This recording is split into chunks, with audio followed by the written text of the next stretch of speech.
जय श्री श्याम। तो मेरे सभी श्याम प्रेमियों को जय श्री श्याम। तो जैसे कि श्याम प्रेमियों आप सभी लोग जानते हैं कि 1 नवंबर 2025 आने वाला है बाबा श्याम का बर्थडे। तो देखिए बाबा श्याम के बर्थडे पे आप ऐसी क्या चीज अर्पित करें कि बाबा श्याम आपसे प्रसन्न हो जाए। हाँ जी, मात्र एक ऐसी चीज है, ना ही तो आपको कोई सोने का मुकुट चढ़ाना है ना चांदी का मुकुट चढ़ाना है, ना ही मैं कोई 56 भोगों की चीज कहूंगी, ना ही कोई सोने चांदी की चीज के बारे में कहूंगी। एक ऐसी साधारण सी चीज जो हमारे बाबा को इतनी प्रिय है, अगर आप बाबा श्याम के बर्थडे पे उनको अर्पित कर देते हैं और तो देखिए बाबा श्याम उसी दिन से आपके दुख दर्द को दूर कर देंगे। तो वह चीज आपको दो लानी होंगी। पर तो श्याम प्रेमियों, उससे पहले मैं आप लोगों को बता दूं, बहुत से लोग यह सोच रहे हैं कि बाबा श्याम का बर्थडे 2 नवंबर को है। तो देखिए वैसे तो आप लोगों को पता है, लेकिन कुछ लोग काफी कंफ्यूजन में हैं कि बाबा का बर्थडे 1 को बनेगा या 2 को बनेगा। तो देखिए सबसे पहली बात तो बाबा श्याम का बर्थडे 1 नवंबर को है। अब आती है देवठान एकादशी। हाँ जी, देवठान एकादशी, जिस दिन हम लोग अपने घर में देवताओं को जगाते हैं। हाँ जी, जिनकी देवताओं के नाम से पूजा करते हैं, देवठान एकादशी। तो देवठान एकादशी लोगों को कंफ्यूजन है कि 2 तारीख की है। देखिए देवठान एकादशी जो होती है, बाबा श्याम का बर्थडे उसी दिन बनाया जाता है मेरे श्याम प्रेमियों। तो देवठान एकादशी का जो व्रत रखना चाहती हैं हमारी माताएं या जो भी श्याम प्रेमी भाई हैं हमारे, तो देवठान एकादशी का व्रत आपको 1 तारीख को ही रखना है। जो देवठान एकादशी बनाई जाएगी, जो व्रत रखा जाएगा एकादशी का मेरे श्याम प्रेमियों, वो 1 तारीख को ही रखा जाएगा, 2 को नहीं रखा जाएगा, ठीक है ना। और 1 तारीख को ही हमारे बाबा का बर्थडे बनाया जाएगा। माना जाता है देवठान एकादशी के दिन हम बाबा श्याम का बर्थडे क्यों बनाते हैं मेरे श्याम प्रेमियों, क्योंकि इसी दिन बाबा श्याम का जो शीश रखा गया था, जो मतलब जो पूजा पाठ जो स्थापना की गई थी खाटू श्याम मंदिर में, खाटू श्याम राजस्थान में, जब हमारे बाबा प्रकट हुए थे, जब बाबा को विराजमान करा गया था, बाबा का शीश प्रकट हुआ था, वह दिन यही था देवठान एकादशी। ठीक है मेरे श्याम प्रेमियों, देवठान एकादशी के दिन, इसी दिन इसी वजह से जो है बाबा श्याम का बर्थडे बनाया जाता है, क्योंकि बाबा जो है हमारे प्रकट हुए थे देवठान एकादशी के दिन, इसी दिन बाबा का बर्थडे बनाया जाता है। तो इसी वजह से मैं बोल रही हूँ देवठान एकादशी भी 1 तारीख को ही बनाई जाएगी और 1 तारीख को ही हमारे सावरिया सेठ सरकार का बर्थडे बनाया जाएगा। अब आपको बर्थडे में क्या क्या तैयारियां करनी है और कैसे तैयारियां करनी है मेरे श्याम प्रेमियों, तो देखिए जो श्याम प्रेमी खाटू श्याम जा रहे हैं वो श्याम प्रेमी बाबा को वो उपहार खाटू श्याम में अर्पित कर कर आएंगे। जो श्याम प्रेमी खाटू श्याम नहीं जा रहे हैं, घर के आसपास जो मंदिर है वहां जाकर बाबा को वो उपहार अर्पित करके आएंगे। क्योंकि मेरे श्याम प्रेमियों, जब किसी का बर्थडे आता है तो हम लोगों को उपहार देते हैं ना। किसी का बर्थडे कभी भी आए, किसी का भी आए, तो उपहार देना तो बनता ही है। तो ऐसे ही आपको बाबा को एक ऐसा अद्भुत उपहार देना है जिससे बाबा आपके जीवन के सब दुख संकटों को दूर कर देंगे श्याम प्रेमियों। सबसे मेन बात है बाबा का आशीर्वाद आप पर और आपके परिवार पर बना रहेगा। तो देखिए सबसे पहली बात तो आपको क्या करना है, अपने घर को अच्छे से सजाइएगा, लाइटों से सजाइए, बैलूनों से सजाइए, फूलों से सजाइए, घर को बहुत प्यारा सा डेकोरेशंस करिए, अच्छे से सजाइए। जैसे कि आप अपने बच्चे का पहला बर्थडे बहुत धूमधाम से करते हैं, उससे भी कई गुना ज्यादा अच्छा आपको करना है बाबा का बर्थडे। उसके बाद आपको क्या करना है, आपको सबसे मेन टॉपिक जो है, फिर आपको 11 एकादशी के दिन 1 नवंबर को जो देवठान एकादशी है, उस दिन उठिए, स्नान करिए, विधि विधान से बाबा की पूजा करिए जैसे आप करते हैं। वही पूजा आपको शाम को करनी है।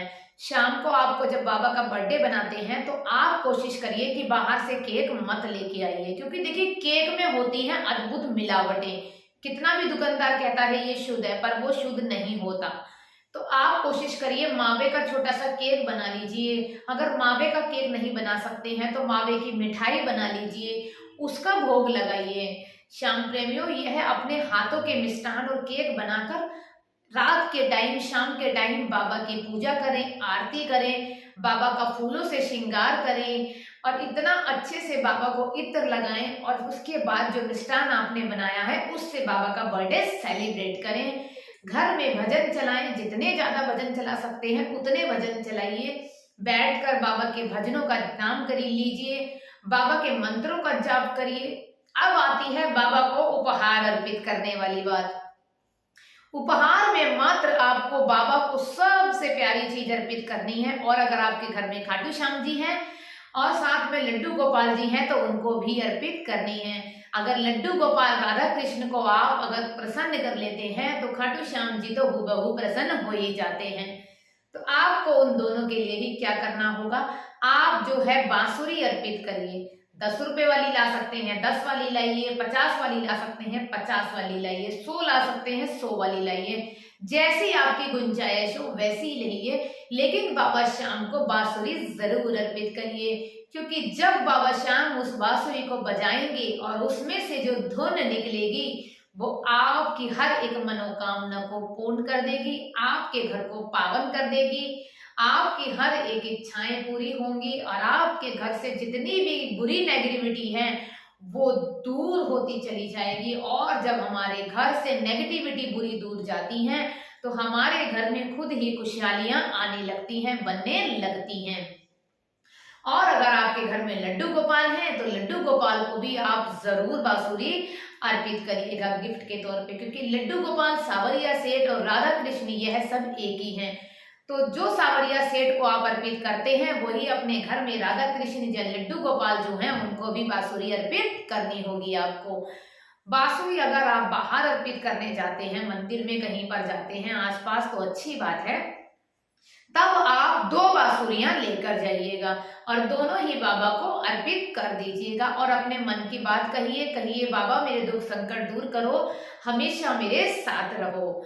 भावना से करना, विश्वास से अर्पित करना बाबा को कि बाबा आपके लिए ये उपहार लाई हूं या लाया हूं, तो मेरी यह उपहार स्वीकार करो। दोनों उपहार चढ़ा देना और एक उपहार थोड़ी देर आप 2 मिनट, 5 मिनट, 10 मिनट, जितनी देर भी वहां पे आप हो उतनी देर उस उपहार को वहां रहने देना और उसके बाद एक उपहार लाकर अपने घर के मंदिर में जो सावरिया सेठ या लड्डू गोपाल हो उनके पास अर्पित कर देना। और एक उपहार जो आपने मंदिर में बाबा को अर्पित करा है उसे वहीं रहने देना, एक उपहार अपने घर ले आना। जो उपहार आप घर लाके अपने मंदिर में अपने सावरिया सेठ या लड्डू गोपाल जो भी हैं उनको अर्पित कर देना, फिर तो देखना साक्षात बाबा आपके घर में विराजमान हो जाएंगे। आपका हर एक जो मनोकामना होगी खुद ही पूरी होने लग जाएंगी। जब बाबा का आशीर्वाद मिल जाता है तो किसी और चीज की जरूरत नहीं होती है। मेरे श्याम प्रेमियों, कहते हैं जब बाबा की कृपा किसी श्याम प्रेमी पे बनती है तो उसे कुछ भी और मांगने की जरूरत नहीं पड़ती है। तो यह बाबा के जन्मदिन पे आपको उपहार जो है उन्हें जरूर जरूर अर्पित करना है। मात्र बांसुरी में इतनी, बांसुरी का जो उपहार है वो इतना अद्भुत है कि आपके आने वाले संकटों को भी हर लेगा। श्याम प्रेमियों जरूर करिएगा इसको। तो यह वो महत्वपूर्ण उपहार है जो न सोने न चांदी से तोला जा सकता है, यह उपहार तो सिर्फ भावना से तोला जा सकता है। मेरे श्याम प्रेमियों, वीडियो अगर अच्छी लगी और तो चैनल को सब्सक्राइब करना बिल्कुल मत भूलिएगा। चैनल पे नए आए हैं तो सब्सक्राइब कर लीजिए, बेल आइकन बटन दबा लीजिए और जुड़ जाइए अपने इस प्यारे से माधव केशव चैनल से। वीडियो को ज्यादा से ज्यादा शेयर करना तो बिल्कुल मत भूलना। जय श्री श्याम।